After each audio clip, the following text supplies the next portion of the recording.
ನಮಗೆ ಈಗಲೂ ವಿಶ್ವಾಸ ಇದೆ, ನಮ್ಮ ಮೈಸೂರು ತಲುಪೋದ್ರೊಳಗೆ ಮುಖ್ಯಮಂತ್ರಿಗಳು ತಮ್ಮ ಸ್ಥಾನಕ್ಕೆ ರಾಜೀನಾಮೆ ಕೊಡ್ತಾರೆ. ಹಾಗೆಯೇ ಹೈಕಮಾಂಡ್ ನಾಯಕರಿಗೆ ಪಾದಯಾತ್ರೆ ಕುರಿತಂತೆ ಹಾಗೆ ರಾಜ್ಯದ ಬೆಳವಣಿಗೆಗಳ ಬಗ್ಗೆ ಏನು ಮಾಹಿತಿ ಕೊಟ್ಟಿದ್ದೀರಾ ಸರ್? ಅವ್ರ ದಿನನಿತ್ಯ ಮಾಹಿತಿಗಳು ಹೋಗ್ತಾನೂ ಇದೆ, ಅವ್ರದ್ದೇ ಆದಂಥ ಸೋರ್ಸಸಲ್ಲಿ ತೆಗೆದುಕೊಳ್ತಾರೆ. ಆದರೆ ಎಲ್ಲರೂ ಕೂಡ ಆಶ್ಚರ್ಯ ಆಗಿದೆ, ಈ ರೀತಿ ಜನಾಕ್ರೋಶ ಇವತ್ತು ಕಾಂಗ್ರೆಸ್ ಸರ್ಕಾರದ ವಿರುದ್ಧ ಇತ್ತು ಅನ್ನೋದು ಯಾರಿಗೂ ಕೂಡ ಒಂದು ಅಂದಾಜು ಇರಲಿಲ್ಲ.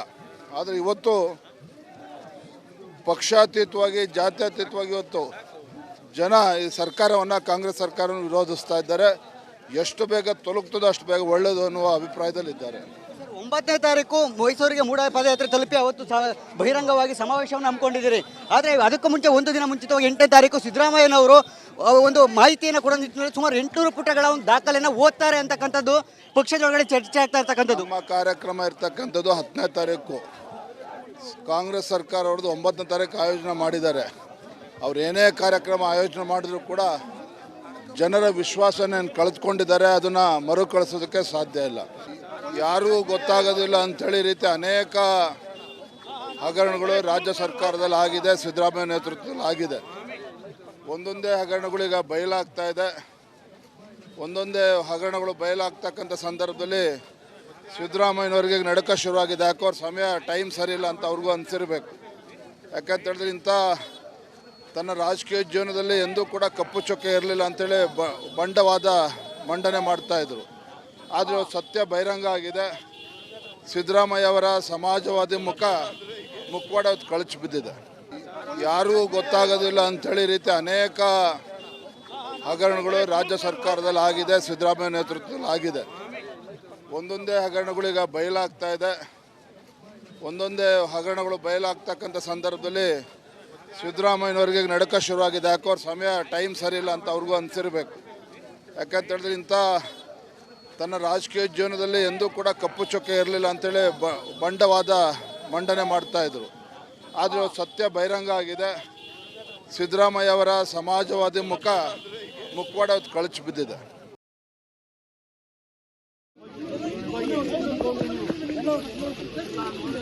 ಆಗ್ತದೆ ನೋಡೋಣ. ನಮಗೆ ಈಗಲೂ ವಿಶ್ವಾಸ ಇದೆ, ನಮ್ಮ ಮೈಸೂರು ತಲುಪೋದ್ರೊಳಗೆ ಮುಖ್ಯಮಂತ್ರಿಗಳು ತಮ್ಮ ಸ್ಥಾನಕ್ಕೆ ರಾಜೀನಾಮೆ ಕೊಡ್ತಾರೆ. ಹಾಗೆಯೇ ಹೈಕಮಾಂಡ್ ನಾಯಕರಿಗೆ ಪಾದಯಾತ್ರೆ ಕುರಿತಂತೆ ಹಾಗೆ ರಾಜ್ಯದ ಬೆಳವಣಿಗೆಗಳ ಬಗ್ಗೆ ಏನು ಮಾಹಿತಿ ಕೊಟ್ಟಿದ್ದೀರಾ ಸರ್? ಅವ್ರ ದಿನನಿತ್ಯ ಮಾಹಿತಿಗಳು ಹೋಗ್ತಾನೂ ಇದೆ, ಅವ್ರದ್ದೇ ಆದಂಥ ಸೋರ್ಸಸಲ್ಲಿ ತೆಗೆದುಕೊಳ್ತಾರೆ. ಆದರೆ ಎಲ್ಲರೂ ಕೂಡ ಆಶ್ಚರ್ಯ ಆಗಿದೆ, ಈ ರೀತಿ ಜನಾಕ್ರೋಶ ಇವತ್ತು ಕಾಂಗ್ರೆಸ್ ಸರ್ಕಾರದ ವಿರುದ್ಧ ಇತ್ತು ಅನ್ನೋದು ಯಾರಿಗೂ ಕೂಡ ಒಂದು ಅಂದಾಜು ಇರಲಿಲ್ಲ. ಆದರೆ ಇವತ್ತು ರಾಜ್ಯದ ರಾಜಕಾರಣದಲ್ಲಿ ನಾವು ನೋಡಿದಾಗ ಇಷ್ಟು ಕೆಳಮಟ್ಟಕ್ಕೆ ಬಂದಿರುವಂಥದ್ದು ನಿಜಕ್ಕೂ ನಮ್ಮೆಲ್ಲರ ದುರಂತ. ಈ ಒಂದು ಪರಿಸ್ಥಿತಿಗೆ ಮುಖ್ಯವಾಗಿ ಕಾಂಗ್ರೆಸ್ ಪಕ್ಷ, ಕಾಂಗ್ರೆಸ್ ಸರ್ಕಾರ, ವಿಶೇಷವಾಗಿ ಮುಖ್ಯಮಂತ್ರಿಗಳಾಗಿರುವಂಥ ಸಿದ್ದರಾಮಯ್ಯನವರು ಸಂಪೂರ್ಣವಾಗಿ ಅವರ ಹಿಡಿತ ತಪ್ಪಿದೆ. ಅವರು ಸಂಪೂರ್ಣ ಭ್ರಷ್ಟಾಚಾರದಲ್ಲಿದ್ದಾರೆ. ನನ್ನ ಸಂಪೂರ್ಣ ವಿಶ್ವಾಸ ಇದೆ ಅವ್ರಿಗೆ ವಿರುದ್ಧವಾಗಿ ಪ್ರಾಸಿಕ್ಯೂಷನ್ ಪರ್ಮಿಷನ್ ಕೊಡೋದು ಸೂಕ್ತ, ಕೊಡಲೇಬೇಕು ಅನ್ನೋಂಥದ್ದು ಇಡೀ ನಾಡಿನ ಜನರ ಅಭಿಪ್ರಾಯ. ಇಷ್ಟು ಅಧಿಕಾರ ದುರ್ಬಳಕೆಯನ್ನು ಮಾಡಿಕೊಂಡು ತಮ್ಮ ಸ್ವಾರ್ಥಕ್ಕಾಗಿ ಅನುಕೂಲ ಮಾಡಿಕೊಂಡಿದ್ದಾರೆ. ಹಾಗೆ ಜನ ಏನು ಅನ್ಕೋತಾರೆ, ಕಾನೂನು ನಿಜ ಇಲ್ವೋ ಅನ್ನೋಂಥ ಅನುಮಾನ ಜನರಲ್ಲಿ ಸಾಮಾನ್ಯ ಬರುತ್ತೆ. ಹಾಗಾಗಿ ಆ ವಿಶ್ವಾಸವನ್ನು ಹೆಚ್ಚಿಸಬೇಕು ಅಂದರೆ ಖಂಡಿತ ಪ್ರಾಸಿಕ್ಯೂಷನ್ ಆಗಬೇಕು. ಇದು ಜನ ಎದುರು ನೋಡ್ತಾ ಇದ್ದಾರೆ. ರಾಜ್ಯದ ರಾಜಕಾರಣದಲ್ಲಿ ನಾವು ನೋಡಿದಾಗ ಇಷ್ಟು ಕೆಳಮಟ್ಟಕ್ಕೆ ಬಂದಿರುವಂಥದ್ದು ನಿಜಕ್ಕೂ ನಮ್ಮೆಲ್ಲರ ದುರಂತ.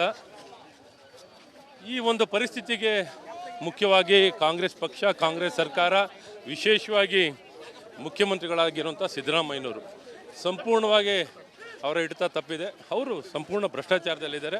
ನನ್ನ ಸಂಪೂರ್ಣ ವಿಶ್ವಾಸ ಇದೆ ಅವ್ರಿಗೆ ವಿರುದ್ಧವಾಗಿ ಪ್ರಾಸಿಕ್ಯೂಷನ್ ಪರ್ಮಿಷನ್ ಕೊಡೋದು ಸೂಕ್ತ, ಕೊಡಲೇಬೇಕು ಅನ್ನೋಂಥದ್ದು ಇಡೀ ನಾಡಿನ ಜನರ ಅಭಿಪ್ರಾಯ.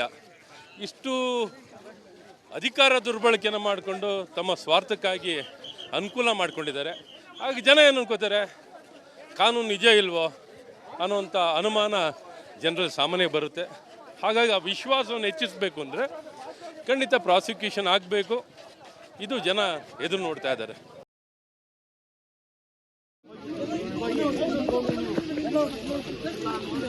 ಆಗ್ತದೆ ನೋಡೋಣ. ನಮಗೆ ಈಗಲೂ ವಿಶ್ವಾಸ ಇದೆ, ನಮ್ಮ ಮೈಸೂರು ತಲುಪೋದ್ರೊಳಗೆ ಮುಖ್ಯಮಂತ್ರಿಗಳು ತಮ್ಮ ಸ್ಥಾನಕ್ಕೆ ರಾಜೀನಾಮೆ ಕೊಡ್ತಾರೆ. ಹಾಗೆಯೇ ಹೈಕಮಾಂಡ್ ನಾಯಕರಿಗೆ ಪಾದಯಾತ್ರೆ ಕುರಿತಂತೆ ಆಗಿ ರಾಜ್ಯದ ಬೆಳವಣಿಗೆಗಳ ಬಗ್ಗೆ ಏನೋ ಮಾಹಿತಿ ಕೊಟ್ಟಿದ್ದೀರಾ ಸರ್?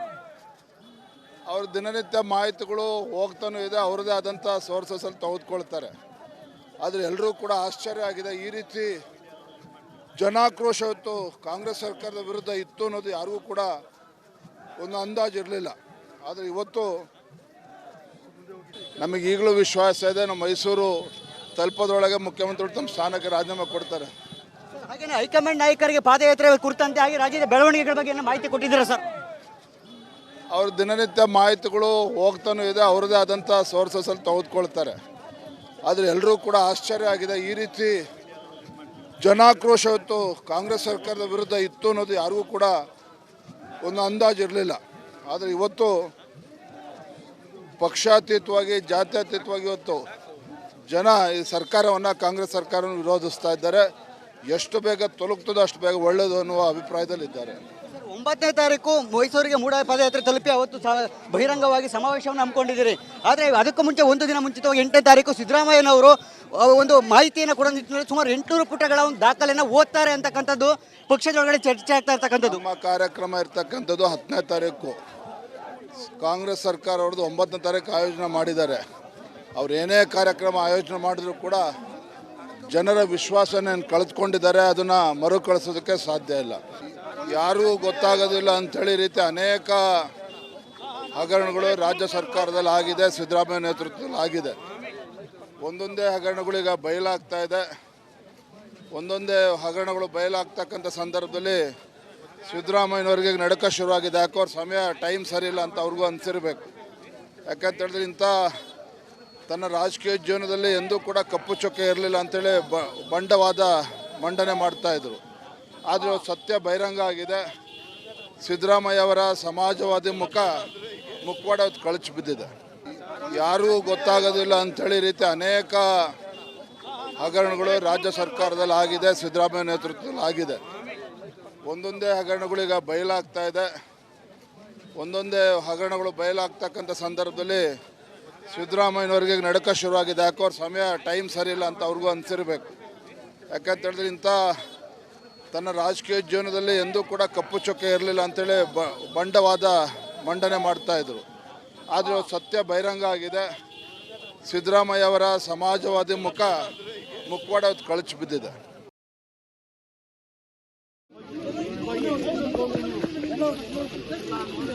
ಆಗ್ತದೆ ನೋಡೋಣ. ನಮಗೆ ಈಗಲೂ ವಿಶ್ವಾಸ ಇದೆ, ನಮ್ಮ ಮೈಸೂರು ತಲುಪೋದ್ರೊಳಗೆ ಮುಖ್ಯಮಂತ್ರಿಗಳು ತಮ್ಮ ಸ್ಥಾನಕ್ಕೆ ರಾಜೀನಾಮೆ ಕೊಡ್ತಾರೆ. ಹಾಗೆಯೇ ಹೈಕಮಾಂಡ್ ನಾಯಕರಿಗೆ ಪಾದಯಾತ್ರೆ ಕುರಿತಂತೆ ಆಗಿ ರಾಜ್ಯದ ಬೆಳವಣಿಗೆಗಳ ಬಗ್ಗೆ ಏನೋ ಮಾಹಿತಿ ಕೊಟ್ಟಿದ್ದೀರಾ ಸರ್? ಅವ್ರ ದಿನನಿತ್ಯ ಮಾಹಿತಿಗಳು ಹೋಗ್ತಾನೂ ಇದೆ, ಅವ್ರದ್ದೇ ಆದಂಥ ಸೋರ್ಸಸಲ್ಲಿ ತೆಗೆದುಕೊಳ್ತಾರೆ. ಆದರೆ ಎಲ್ಲರೂ ಕೂಡ ಆಶ್ಚರ್ಯ ಆಗಿದೆ. ಈ ರೀತಿ ಜನಾಕ್ರೋಶ ಇವತ್ತು ಕಾಂಗ್ರೆಸ್ ಸರ್ಕಾರದ ವಿರುದ್ಧ ಇತ್ತು ಅನ್ನೋದು ಯಾರಿಗೂ ಕೂಡ ಒಂದು ಅಂದಾಜು ಇರಲಿಲ್ಲ. ಆದರೆ ಇವತ್ತು ರಾಜ್ಯದ ರಾಜಕಾರಣದಲ್ಲಿ ನಾವು ನೋಡಿದಾಗ ಇಷ್ಟು ಕೆಳಮಟ್ಟಕ್ಕೆ ಬಂದಿರುವಂಥದ್ದು ನಿಜಕ್ಕೂ ನಮ್ಮೆಲ್ಲರ ದುರಂತ. ಈ ಒಂದು ಪರಿಸ್ಥಿತಿಗೆ ಮುಖ್ಯವಾಗಿ ಕಾಂಗ್ರೆಸ್ ಪಕ್ಷ, ಕಾಂಗ್ರೆಸ್ ಸರ್ಕಾರ, ವಿಶೇಷವಾಗಿ ಮುಖ್ಯಮಂತ್ರಿಗಳಾಗಿರುವಂಥ ಸಿದ್ದರಾಮಯ್ಯನವರು ಸಂಪೂರ್ಣವಾಗಿ ಅವರ ಹಿಡಿತ ತಪ್ಪಿದೆ. ಅವರು ಸಂಪೂರ್ಣ ಭ್ರಷ್ಟಾಚಾರದಲ್ಲಿದ್ದಾರೆ. ನನ್ನ ಸಂಪೂರ್ಣ ವಿಶ್ವಾಸ ಇದೆ ಅವ್ರಿಗೆ ವಿರುದ್ಧವಾಗಿ ಪ್ರಾಸಿಕ್ಯೂಷನ್ ಪರ್ಮಿಷನ್ ಕೊಡೋದು ಸೂಕ್ತ, ಕೊಡಲೇಬೇಕು ಅನ್ನೋಂಥದ್ದು ಇಡೀ ನಾಡಿನ ಜನರ ಅಭಿಪ್ರಾಯ. ಇಷ್ಟು ಅಧಿಕಾರ ದುರ್ಬಳಕೆಯನ್ನು ಮಾಡಿಕೊಂಡು ತಮ್ಮ ಸ್ವಾರ್ಥಕ್ಕಾಗಿ ಅನುಕೂಲ ಮಾಡಿಕೊಂಡಿದ್ದಾರೆ. ಆಗ ಜನ ಏನು ಅನ್ಕೋತಾರೆ, ಕಾನೂನು ನಿಜ ಇಲ್ವೋ ಅನ್ನೋಂಥ ಅನುಮಾನ ಜನರಲ್ಲಿ ಸಾಮಾನ್ಯ ಬರುತ್ತೆ. ಹಾಗಾಗಿ ಆ ವಿಶ್ವಾಸವನ್ನು ಹೆಚ್ಚಿಸಬೇಕು ಅಂದರೆ ಖಂಡಿತ ಪ್ರಾಸಿಕ್ಯೂಷನ್ ಆಗಬೇಕು. ಇದು ಜನ ಎದುರು ನೋಡ್ತಾ ಇದ್ದಾರೆ.